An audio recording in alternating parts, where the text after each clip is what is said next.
Our first guest says the Syrian strikes a wake-up call around the world for honoring agreements with the United States. And joining us tonight, former U.S. Ambassador to the United Nations, American Enterprise Institute Senior Fellow, John Bolton. Ambassador, good to have you here. First, your assessment of the strikes, the president's decision to order those strikes. Well, I think it was based on a limited but important rationale about American national security when weapons of mass destruction are used by a rogue state like Syria. It was a limited and precise strike. It doesn't foreclose possible additional strikes, but it by no means guarantees that the United States wades into the Syrian civil war. And even though precise and limited, I think it's already had profound impacts around the world for the signal that it sent our adversaries and our potential adversaries in China and Russia, in Iran and North Korea, that the Obama era of American foreign policy is over, and that the United States is prepared to act swiftly and decisively when our national security is affected. The president made good on also his word that he would not have public discussions about what he would do or when he would do it, and that in and of itself is impressive, that he carried out exactly what he said.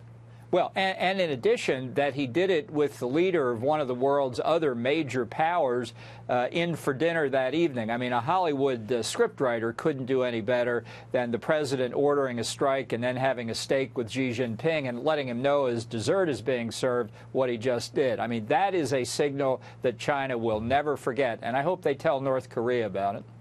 Yeah, my guess is the relationship between the two nations, North Korea and China, it's a certainty that they'll have a discussion.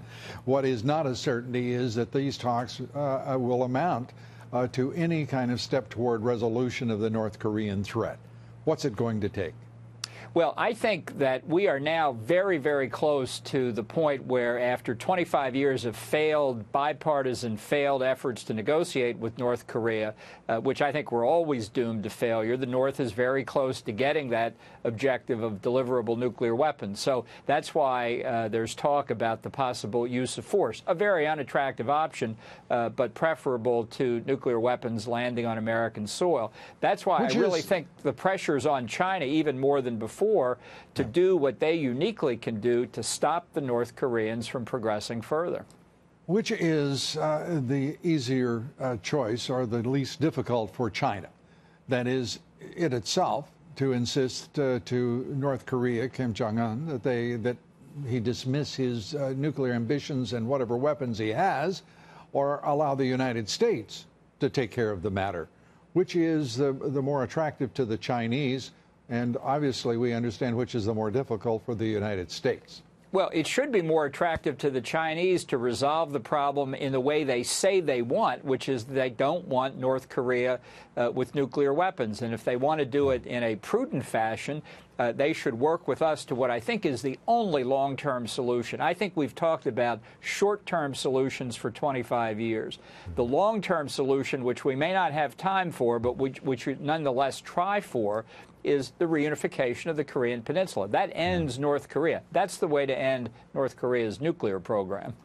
Well, it's one solution, but the two Korea policy has been, it's been beneficial to both China and the United States, the East and the West, throughout these many years.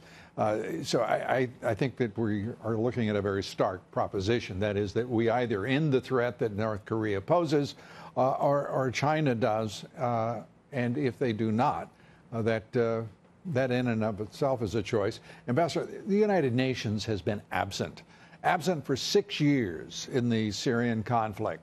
President Obama was present but absent, abstaining, if you will, and now President Trump has made it clear he will act. The United Nations takes up real estate and money from this country and several others. Why are we putting up with an inert institution like the United Nations? Why don't we save the money?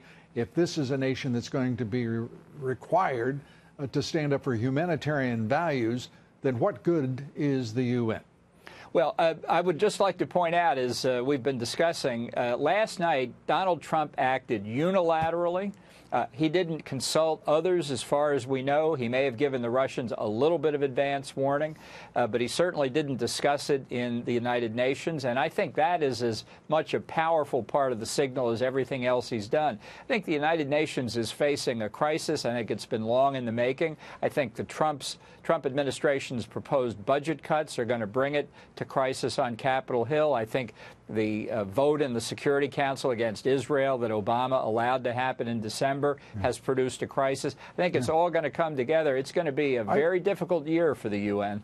I'm not worried about a difficult year for the United Nations. I'm worried about a difficult year for this country and for the world. And I really would like to know, do you think it's an institution whose time is past and that should now head toward the dustbin of history?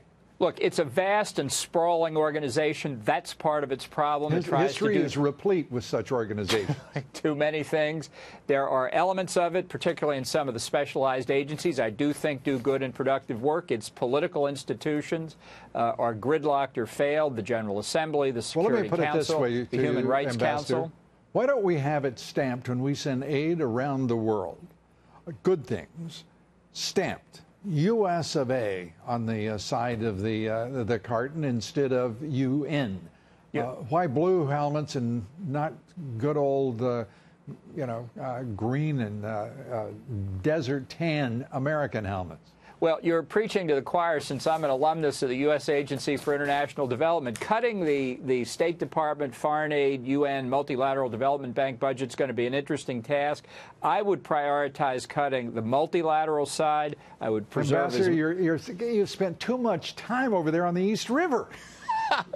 No, do you want the UN or do you not? As Jeane Kirkpatrick once said when asked that question, should the U.S. withdraw from the UN, she paused and said, it's too much trouble. All right. Ambassador, you always, if you don't get to the answer, the journey is always fascinating.